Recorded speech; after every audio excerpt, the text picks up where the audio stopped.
esplendor e em tuas maravilhas. Todos falarão dos teus feitos notáveis e eu anunciarei a tua grandeza. Todos contarão a história da tua imensa bondade e cantarão de alegria sobre tua justiça. Amém? 34 anos de história e futuro. Pode se sentar.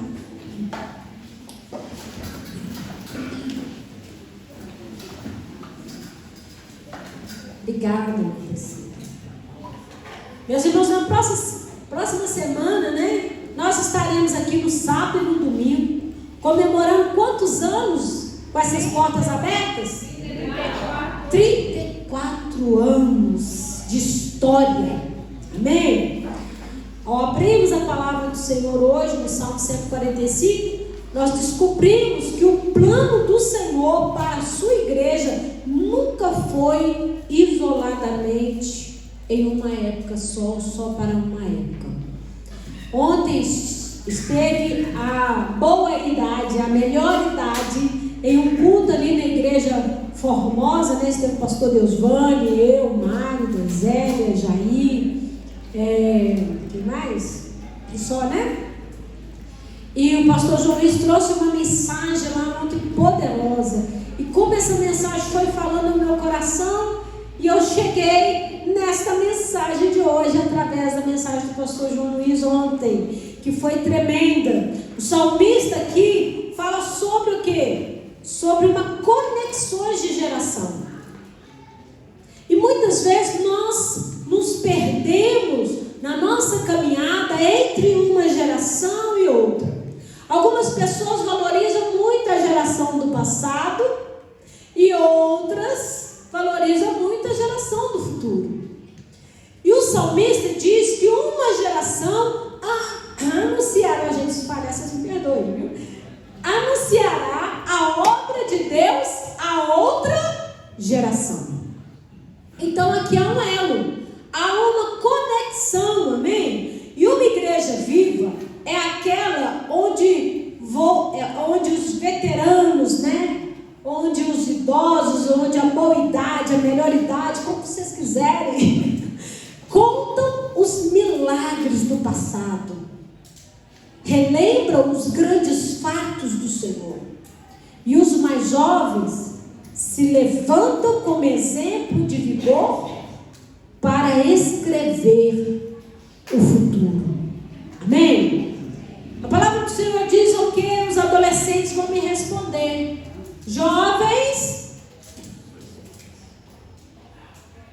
eu vos escolhi. Vão aprender comigo então. Jovens, eu vos escolhi porque sois fortes, e a palavra de Deus está em isso.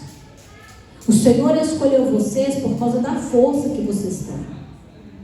E nós vamos ver um pouquinho sobre isso. Eu comecei a raciocinar, sabe, pastor Deusvani, ontem, falando, há algo profundo na palavra do Senhor. Se nós olharmos atentamente para as Escrituras, nós percebemos que Deus não chama apenas indivíduos. Ele chama fases da vida humana para cumprir propósitos específicos. Há uma pedagogia divina na escolha da idade dos seus servos.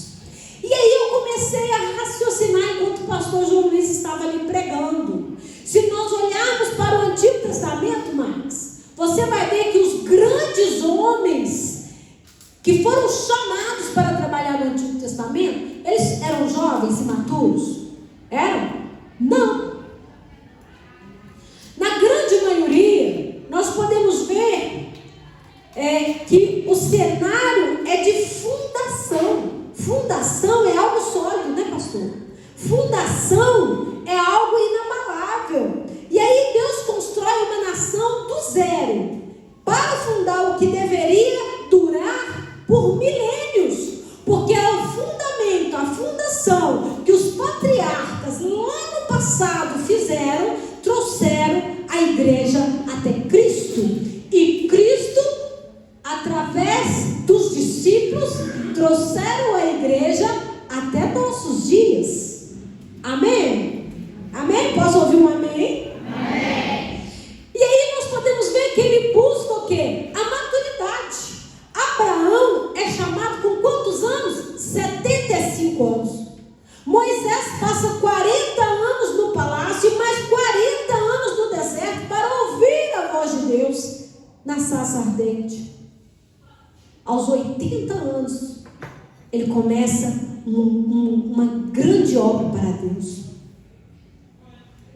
Entende? Quando nós começamos a olhar os profetas, os grandes homens de Deus, eles todos já tinham passado da sua fase assim da juventude, 22, 18, 20, 25 anos.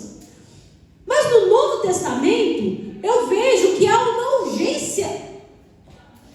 O Novo Testamento, Jesus não vai lá atrás dos fariseus, atrás dos grandes teólogos da época. Irmãos, Deus é poderoso, não é? Ele pode tudo, não pode? Jesus poderia ter nascido lá no seio, lá no meio dos grandes escribas, no meio dos saduceus, dos fariseus, poderia? Dos sacerdotes da época, poderia? Mas Deus não quis. Havia uma urgência. E ele precisava de pessoas que questionassem menos e fizessem mais. Eu fiquei lembrando, não faz muito tempo, de quando eu era adolescente, jovem. Irmão, nós temos um gás para as coisas, né?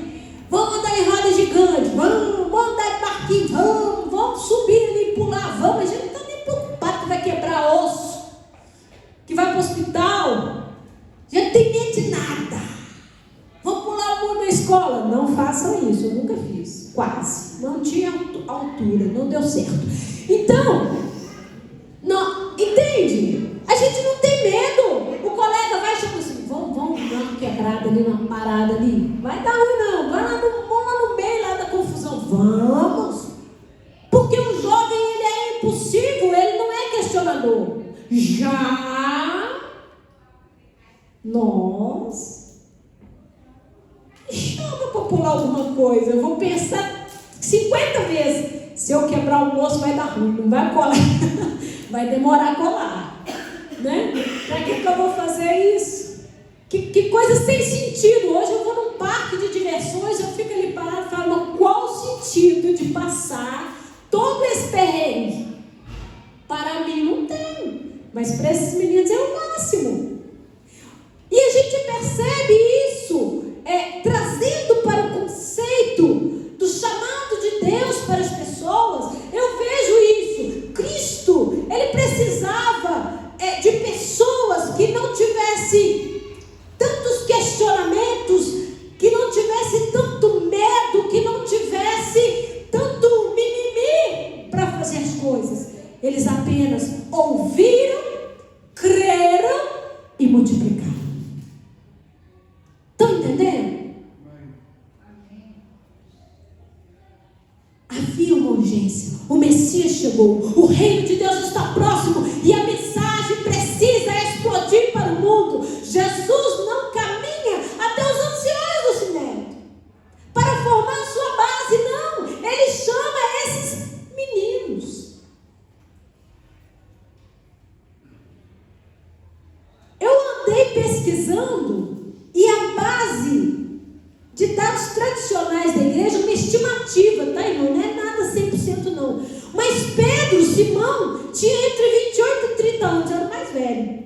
Era casado e elegível para pagar imposto no templo. Por isso chegou a idade dele. João tinha entre 15 e 18 anos, o mais jovem do grupo. Correu mais rápido que Pedro até o sepulcro e viveu até cerca de 100 anos depois de Cristo. Tiago, maior, tinha de 18 e 20 anos. Irmão mais velho de João e também pescador, parceiro de seu pai. André, entre 22 e 24 anos.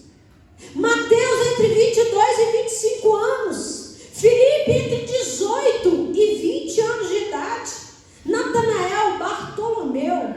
entre 18 e 22 anos. Estudioso das Escrituras, mesmo no jovem. Tomé, entre 18 e 22 anos. Tiago, menor, entre 16 e 18 anos. E pareciam comigo, era o menor em estatura. Simão Zelote, entre 20 e 24 anos. Jovem o suficiente para estar envolvido com o fervor político dos zelotes. Entendeu? Ele queria revolução, guerra mesmo, quebrar o pau, tirar os romanos. Só jovem. Judas Iscariotes, entre 20 e 25 anos, tinha idade para gerenciar dinheiro do grupo. Já tinha uma certa maturidade. Jesus precisava de pessoas que corressem como vento, porque havia urgência para anunciar o seu trabalho, a sua chegada. E hoje, aonde a igreja está? A urgência continua, queridos, porque a nossa urgência agora é também informar que Jesus está voltando. Mas que é isso? Que Jesus está voltando. Quem aí quer anunciar que Jesus está voltando? Amém? Então o equilíbrio necessário é qual? Raiz e galho. Há um equilíbrio. Uma árvore com raízes profundas, que não tem galho, não tem fruto e não tem folha, é um bonsai morrendo. Essa me fala, né? Mas uma raiz, uma árvore que tem raiz, que tem folha, que tem fruto, ela é útil, ela é apreciada e ela é necessária.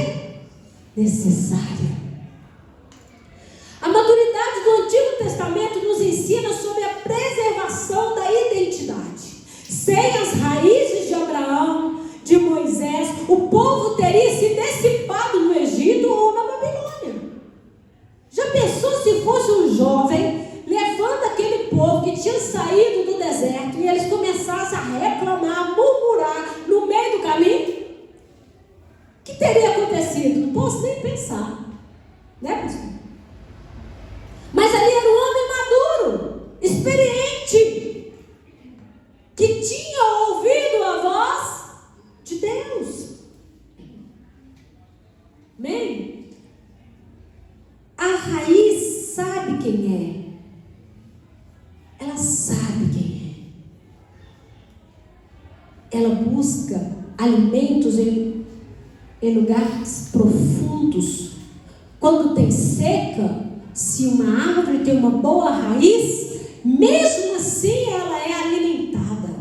A igreja que tem uma boa raiz, a igreja, a comunidade de vida, tem uma boa raiz. Amém, irmãos?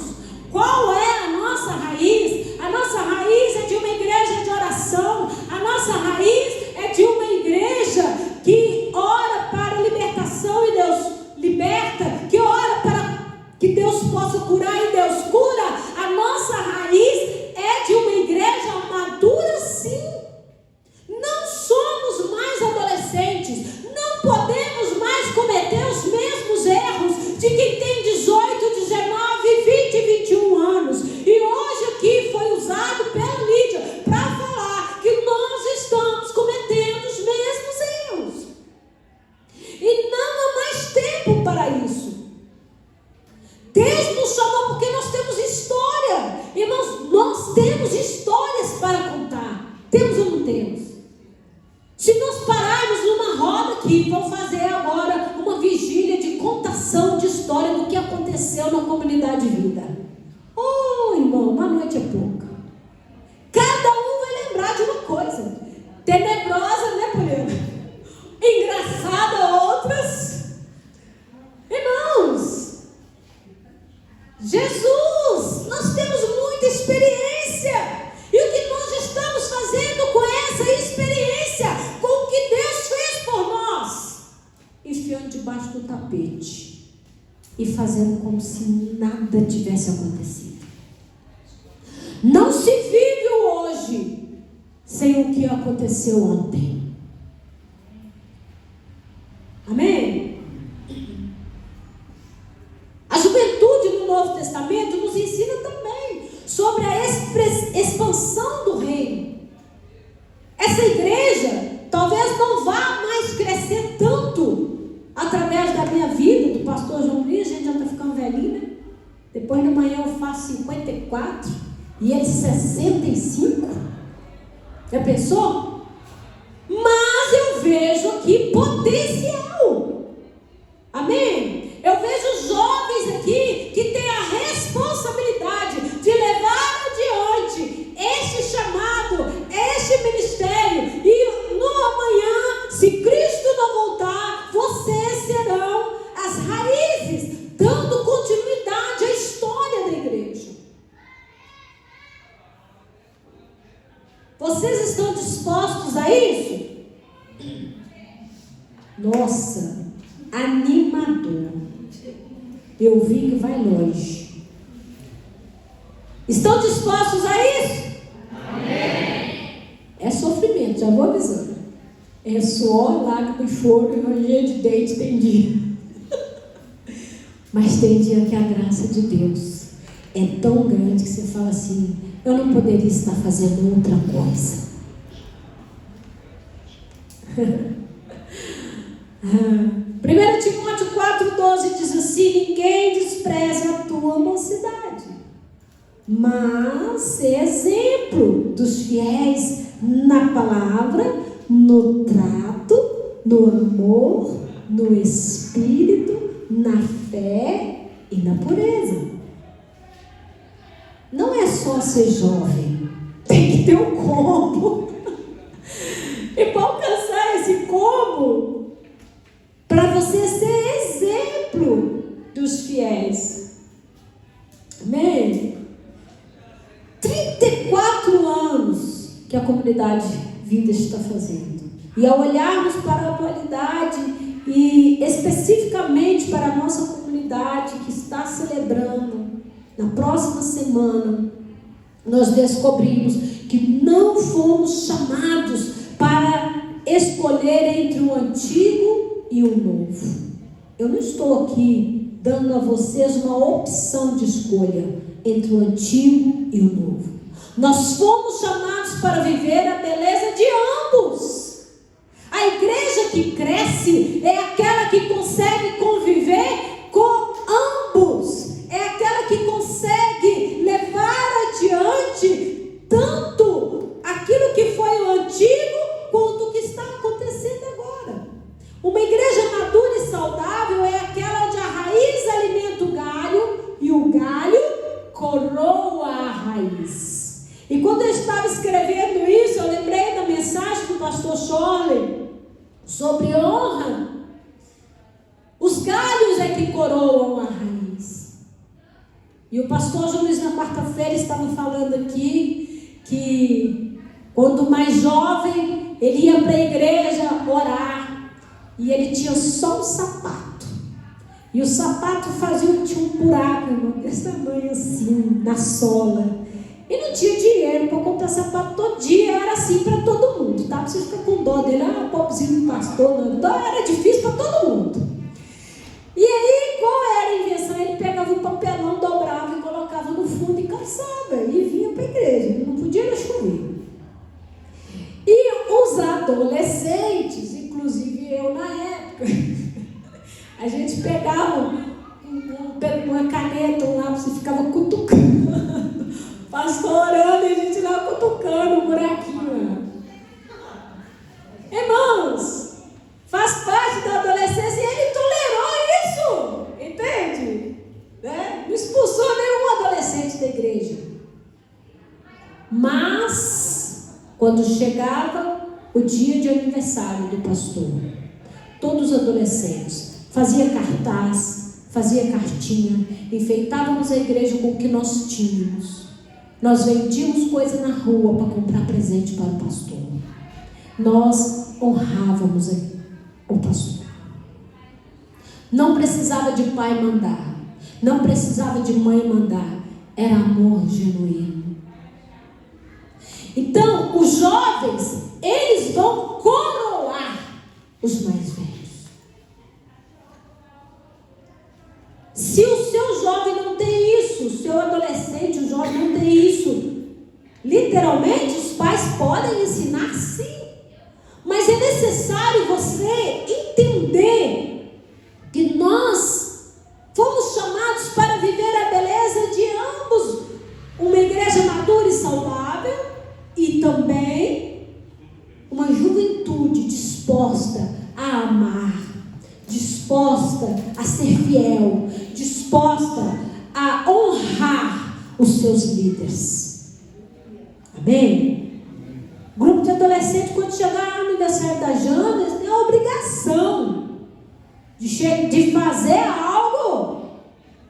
Não sou eu que tenho que mandar, é vocês que têm que se ajuntar entre vocês e comprar um presente e levar uma maçã. O que você pode fazer? Não importa o que você puder fazer.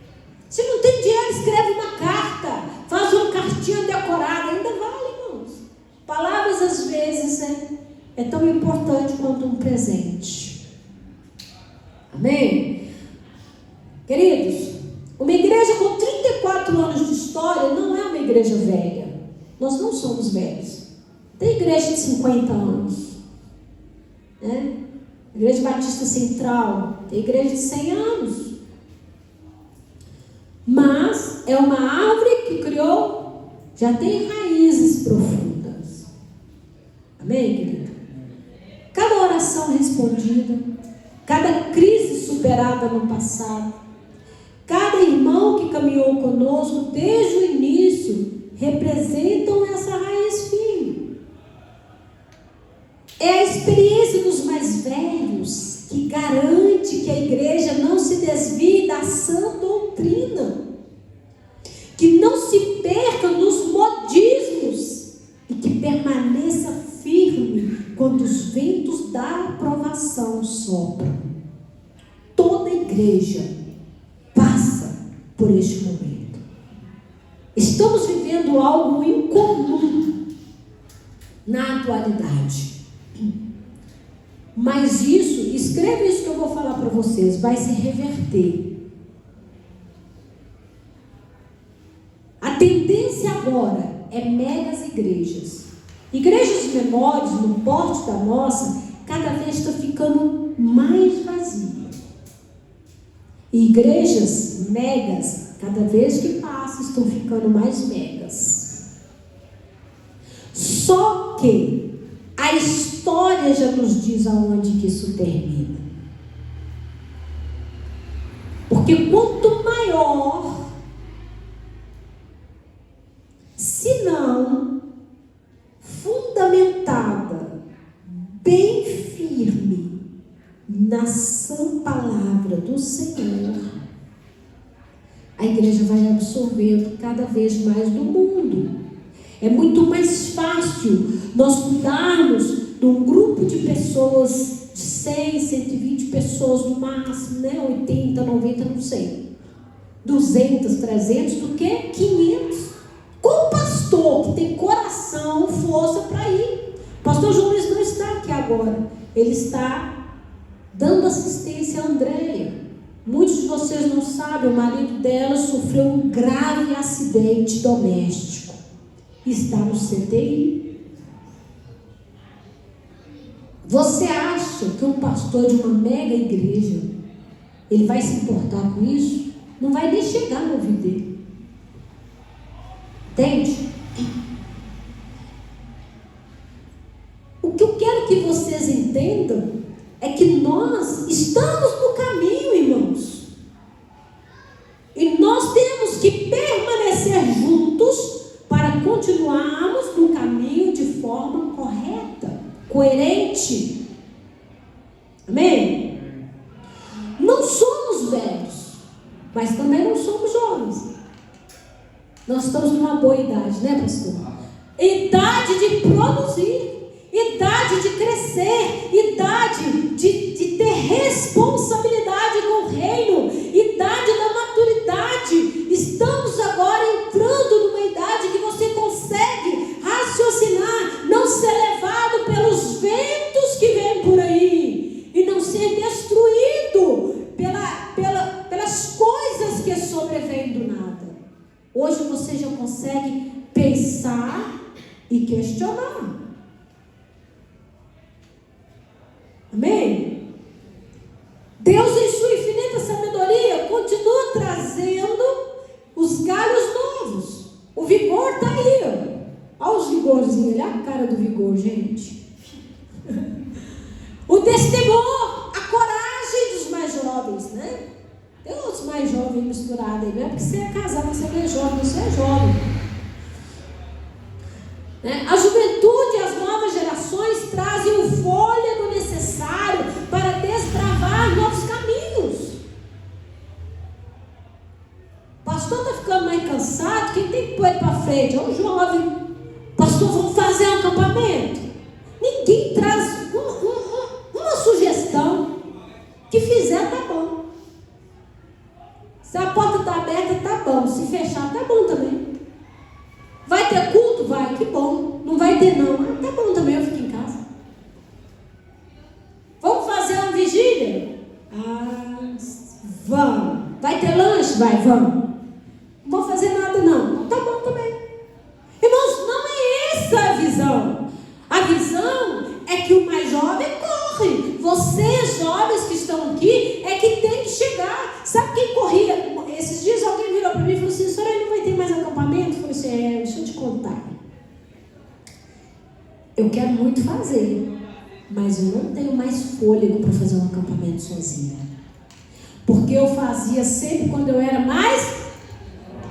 Corria atrás de ônibus, corria atrás de sítio, corria atrás de comida e corria atrás do povo. E o povo não tinha dinheiro, nós desdobrava daqui, de lá e levava sem pagar. A igreja às vezes tinha prejuízo, às vezes não tinha cumprido o bolso. Hoje eu não tenho mais força para fazer isso sozinho. Mas se você se aliar a mim, vamos sair um acampamento agora para agosto, para setembro, que dia que vocês querem? Só que a igreja não chega, não traz mais, você está entendendo? Tanto faz como tanto fez. Se os discípulos tivessem agido assim com Jesus, o evangelho não tinha chegado até nós. Não tinha. Mas eles estavam junto com Jesus, abandonaram suas casas, querido.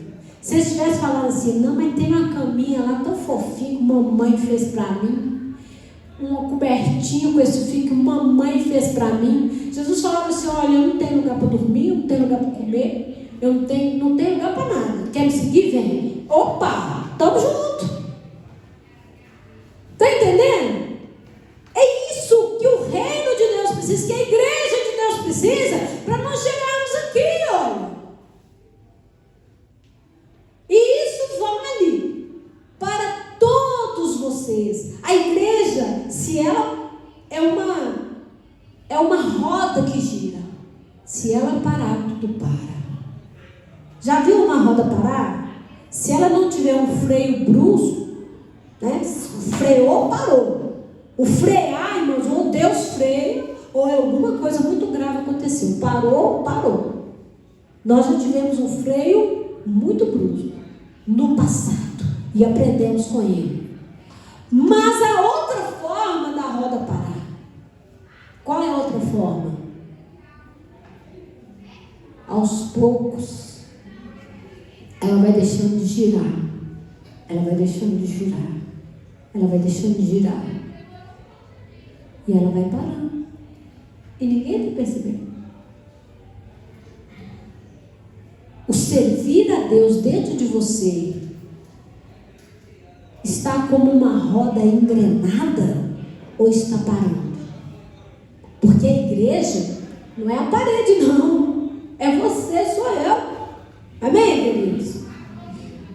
É você. E o que eu quero dizer nesta noite, que quanto mais experiente a igreja é, mais possibilidade dela deslanchar é maior. Se mais velhos estiverem dispostos a abraçar os mais jovens, se os mais velhos estiverem dispostos a ser exemplo para os mais jovens, e nós temos exemplo aqui. Eu olho para a Zélia, eu falo assim: meu Deus, eu tenho vergonha de ficar em casa. Se eu pensar que eu vou ficar em casa deitada na coberta e a Zélia está indo para o culto, eu levanto na hora e venho.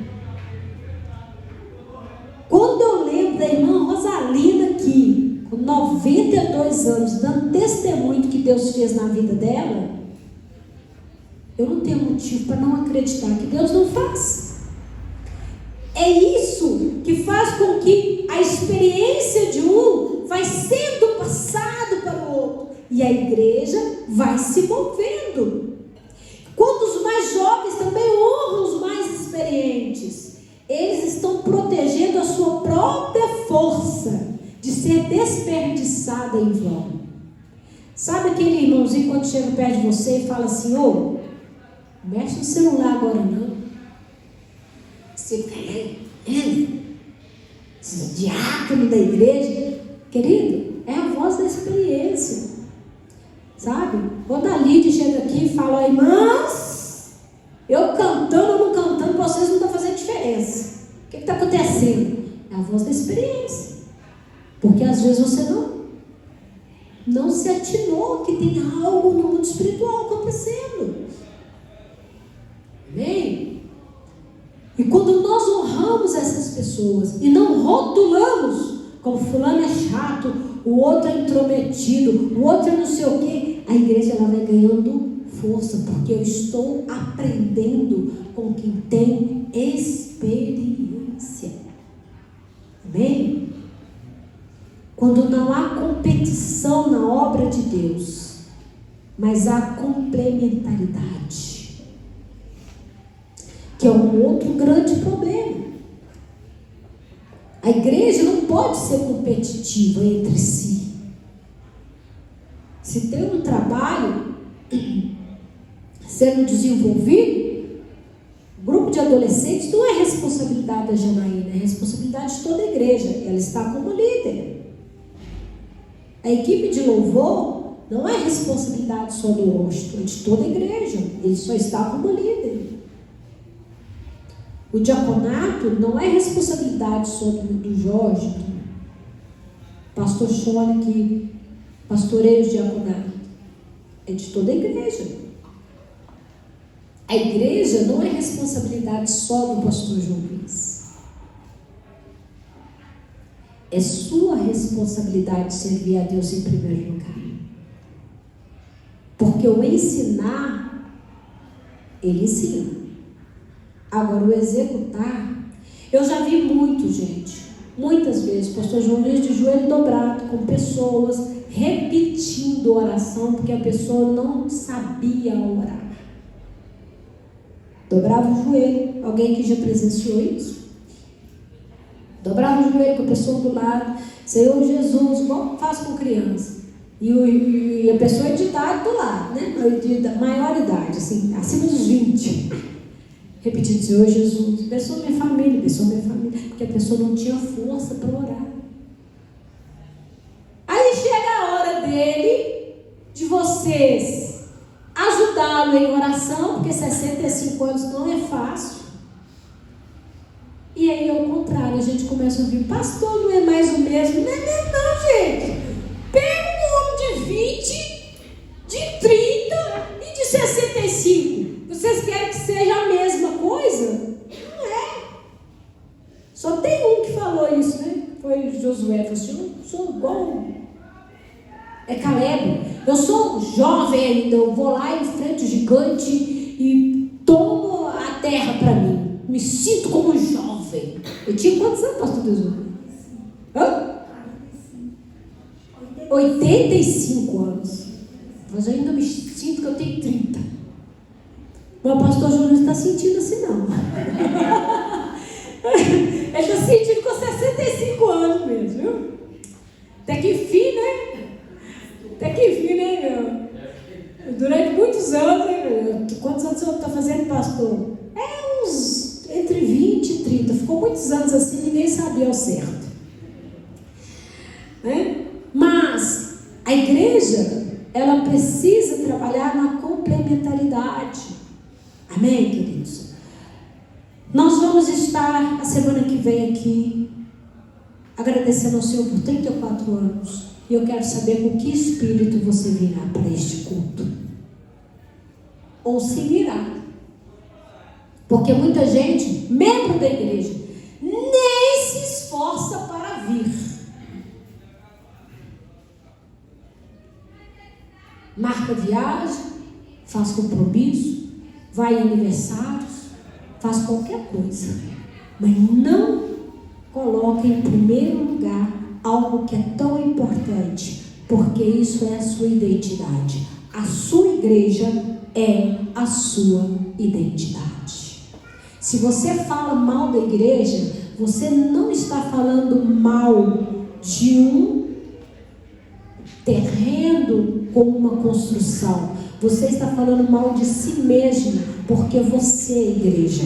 Se você fala bem da igreja, você não está falando bem de um local. A igreja está bonita, a igreja está reformada, a igreja, você está falando bem de si mesmo, porque a igreja somos nós.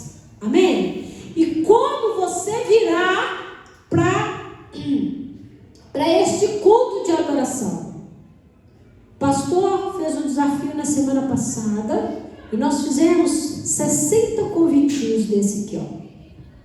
Esse convite específico é para os nossos vizinhos, aqui, os moradores aqui, ó, vizinhos.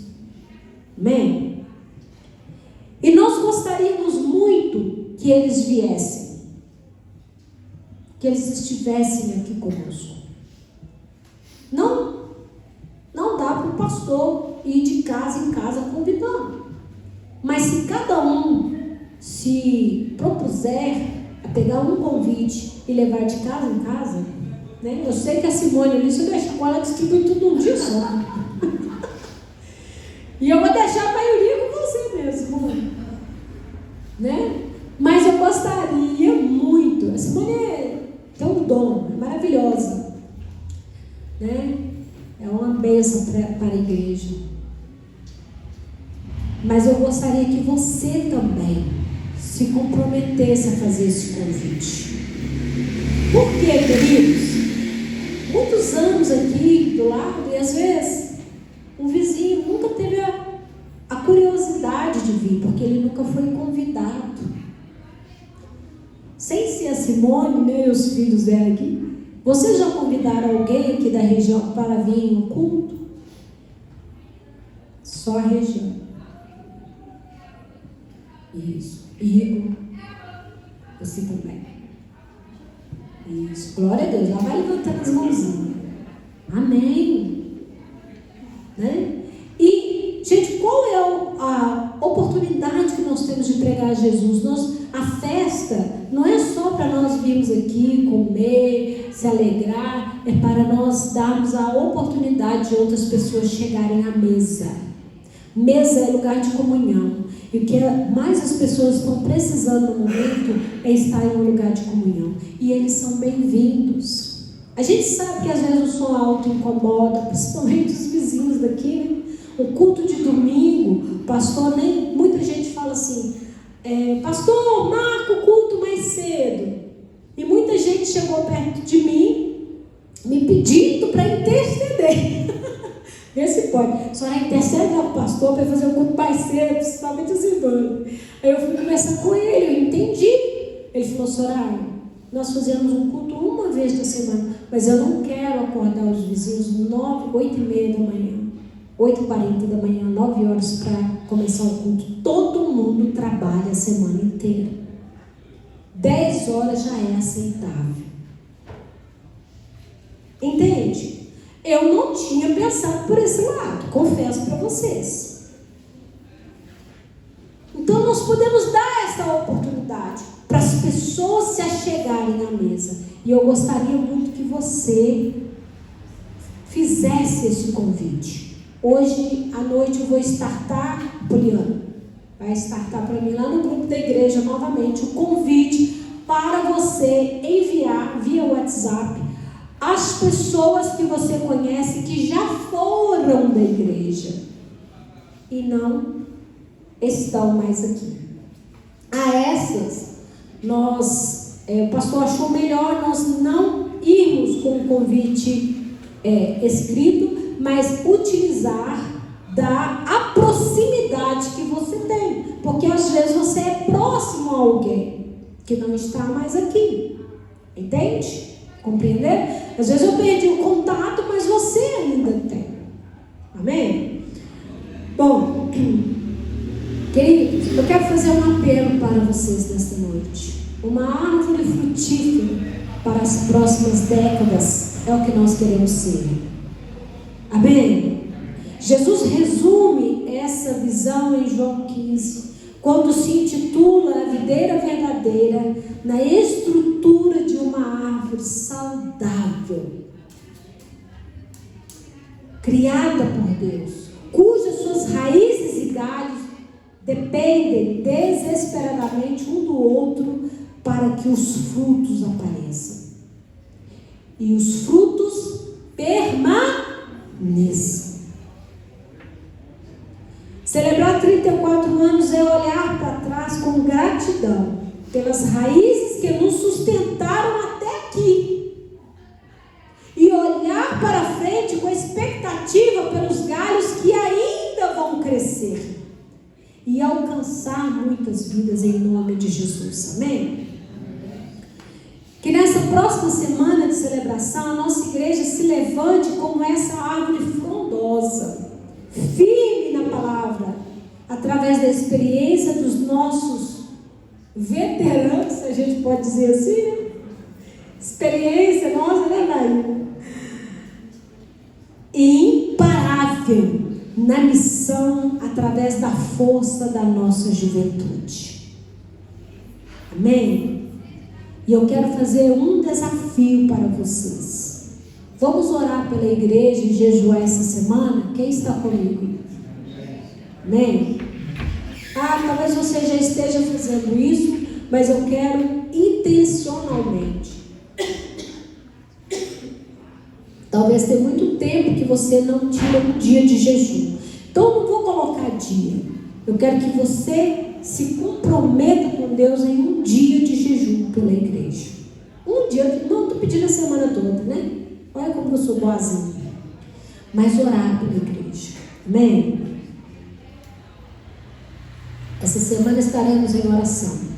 Então eu gostaria de te convidar a se colocar de pé. E nós vamos fazer duas orações. Primeiro, a sua oração de desafio, que é o desafio de orar pela igreja. É o desafio de se colocar na posição que Deus te chamou. Amém? E depois eu quero convidar o pastor Deusvânio, que vai estar orando pelo Seni, o marido da Andréia, que está hospitalizado. Amém? Dê as mãos à pessoa que está do seu lado.